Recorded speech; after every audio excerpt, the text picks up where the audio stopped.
ciri-ciri doa kita langsung diijabah Allah.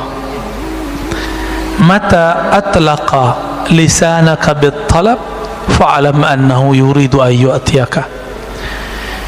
Kapanpun saatnya atlaqa, Allah mengitlakkan. Apa arti itlak? Melancarkan lisanmu sehingga tidak ada beban dalam melafazkannya, dalam memintanya. Fa'alam, maka ketahuilah saat itu Allah sudah langsung menjawabmu. Saya mau tanya lagi Pak, adakah di dunia gerakan yang bukan digerakkan Allah? Ada nggak? Kalau ada berarti ada Tuhan selain Allah. Gimana? Jadi yang gerakin kita doa itu siapa sih? Allah. Kita usaha, mentok, pusing, tahu-tahu kita ada aja jalannya. Yang membuka jalan itu siapa? Kita atau Allah? Oh, itu kan koneksi saya Ustadz. Kita sudah menuhankan diri sendiri. Hati-hati. Afara'aita man ittakhadha ilahahu hawa. Maka apakah engkau melihat orang yang menjadikan Tuhan dia, pujaan-pujaan dia, yang dia puja-puji itu dirinya sendiri. Jika orang alim dia merasa dirinya pinter, tuh lihat saya jamaah saya banyak, itu.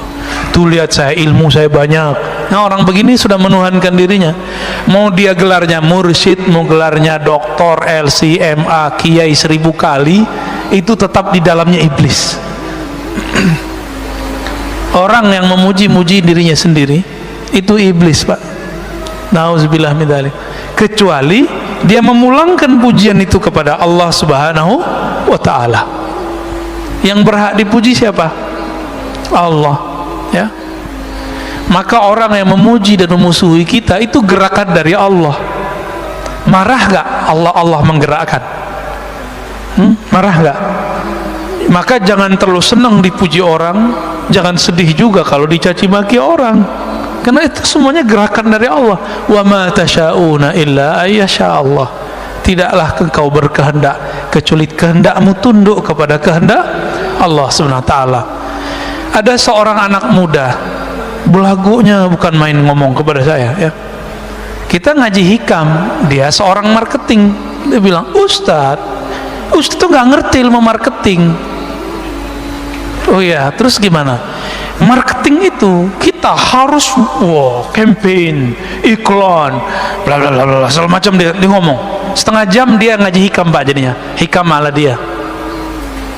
Oh gitu ya, ya saya iyain aja, ya. Karena orangnya udah nggak bisa masuk, jadi udah defense, ya. Sekali doang ikut kajian kita udah nggak mau ikut lagi.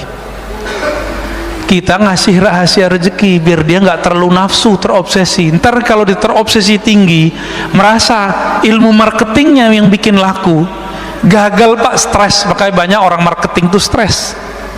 Tiap hari itu lebih stres dari tukang cangkul Pak. Orang nyangkul di sawah, pulang-pulang capek, tidur. Orang marketing udah jam 1 malam masih mikirin besok mau ngapain gitu. Nggak keringetan, malah kerja di bawah AC. Tapi pikirannya tertekan terus, ya. Gimana pakai kecerdasan dia. Sahabat saya jadi fundraiser di salah satu lembaga zakat terkenal di Indonesia. Orang tamatan kuliah dakwah Pak, nggak ngerti ilmu marketing, versi ilmu marketing konservatif sekuler, konvensional lah istilahnya, ya. Karena sekarang ada istilahnya bank hukum positif, bank konvensional gitu, ya. Ini nggak punya tuh ilmu begitu. Tapi ketika dia jadi direktur fundraising, kenaikan fundraising itu melewati direktur-direktur sebelumnya yang ahli manajemen dan ahli marketing. Saya candain, Tat, ente pegangannya apa gitu? Ente pakai pelet ya gitu, candain ya Pak. Enggak, saya cuma pakai rotibul hadar, rotibul atos aja Ustaz katanya. Maksud rotibul hadar, rotibul atos isinya apa? Rotibul hadar, rotibul atos yang kita baca tadi. Saat-saat dia merasa butuh, memerlukan campur tangan Allah, itulah marketing paling hebat Pak. Bapak kalau nggak percaya datang ke Majestic, ya. Ini ada sahabat saya di situ, dia punya butik dan batik ya, terus punya food court. Saya tanya, kamu pakai online nggak? Jauh sebelum zaman online begini nih. Enggak Ustaz, saya online ilallah katanya. Loh maksudnya gimana tuh Mas? Gitu. Saya itu Ustaz punya karyawan 40-an orang. Kami semuanya menghidupkan channel sholat duha katanya. Terus kalau kami doa, orang kan doa, jika ya Allah, jika rezeki kami di langit turunkanlah, di bumi keluarkanlah, jika jauh dekatkanlah, kan begitu. Kalau kami lebih eksplisit Ustaz, jika di langit ya Allah turunkan ke toko kami. Sebutin Pak tokonya. Jika di bumi maka keluarkanlah, antar ke toko kami. Yang minta sehari itu, jadi mereka sip-sipan sholat duhanya, gantian. Jadi mulai dari jam 8 sampai jam 11 nggak berhenti tuh orang sholat duha. Mirip-mirip seperti ahbab tabligh, kalau mau jauh lah ada ahli zikirnya di pojok masjid. Serius sama lah, ini marketing langit ini. Bisa begitu, dan ada aja yang datang.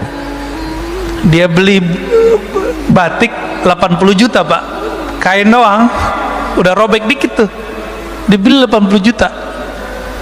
Kata istrinya, ente bahlul juga ya, ngapain dibeli begini-ginian gitu, kira-kira terjemahan bahasa aneh loh ya, bukan bahasa beliau. Tahu-tahu udah lama dia nggak minat mau dijual, tapi feelingnya ini sudah ada sahibnya nih yang bakal jadi tuan ini. Ternyata tiba-tiba ada orang Chinese datang, dia lagi nyari batik-batik lama yang dulu apa istilahnya ya, ditulis oleh moyang-moyangnya dulu.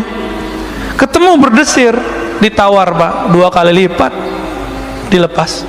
Tadi 80 sekarang jadi 160 ya, kurang-kurangan dikit lah. Kenapa? Online ilallah. Orang nggak mau mikirin yang begini. Cuma 3 tahun kebeli sekian toko dia. Di depannya orang jualan udah 20 tahun begitu-gitu aja. Apa masih pakai gerobak? Kita nggak ngeremahin siapa-siapa Pak. Ini berbicara marketing langit. Ya. Yaitu, inilah ilmu pengasihan tertinggi. Ilmu jalbur rizq. Apa jalbur rizq? Kan orang-orang usaha ini nyari-nyari itu kemana-mana. Antum gak usah kemana-mana, nyarinya ada di kamar kita, ada di atas sajadah kita. Jadi yang usaha nih, gak usah ijazah-ijazahan antum, gak usah datang ke kiai mana. Kiainya gak musyrik, antumnya yang musyrik.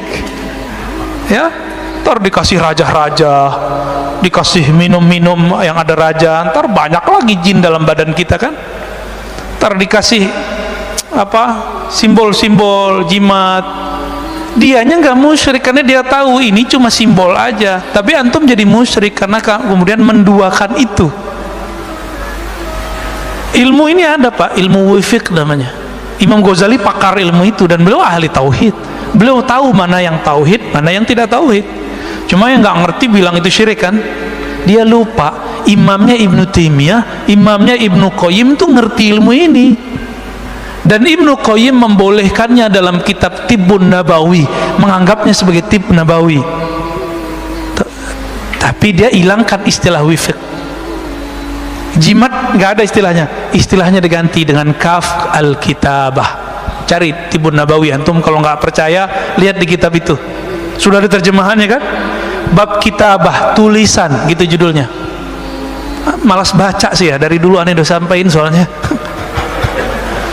Jadi kadang-kadang kita makan dulu masih mahasiswa, masuk warteg, masuk rumah makan fulan, masuk resto, saya tuh nggak nyaman Pak kadang, karena tiba-tiba saya mata itu liar aja ngeliat sudut mana, ternyata di situ ada raja, ternyata di ujung mana ada jimat. Nah itu bikin nggak nyaman tuh makan di situ ya. Maka teman-teman praktisi hikmah pun tolong ajari kliennya, muridnya, santrinya tauhid, baru diajarin itu wifi. Kalau nggak usah deh, ntar jadi musyrik ntar ya. Ajarin ini aja nih ya, sholat duha ya, sholat duha. Saya punya guru nih terakhir ya, sebelum tanya jawab. Ada terjawab Pak Mirwan? Ada ya. Guru saya dari remaja umur belasan tahun nggak pernah ninggalin duha Pak. Itu kalau pagi-pagi beliau beli telur atau beli makanan untuk anak-anaknya, kalau belanja di toko kelontong, itu toko itu laku sampai malam Pak. Kenapa? Berkah sholat dia. Dimanapun dia jalan diberkahi Allah. Ada dalilnya nggak tuh? Musyrik gak tuh? Aduh, baca kitab biar nggak jadi musyrik. Dalam kitab Ibnu Mubarak, kitab Az-Zuhud, disebutkan bahwa jika ada seorang yang berzikir atau yang berjalan ke majelis ilmu atau berjalan ke masjid Allah, itu bongkahan bumi, debu-debu yang kita injak, dia berkata, wahai tanah di sampingku, saksikan aku diinjak oleh hamba Allah. Senang dia Pak. Jadi kalau dibalik gimana? Kalau kita maksiat di bumi Allah, itu bumi ngutuk-ngutuk kita Pak. Oi, cepetan pergi gitu. Semoga kamu ketahuan. Maka kita ketakutan kalau kita maksiat Pak. Allahumma sholli ala nabiyina Muhammad.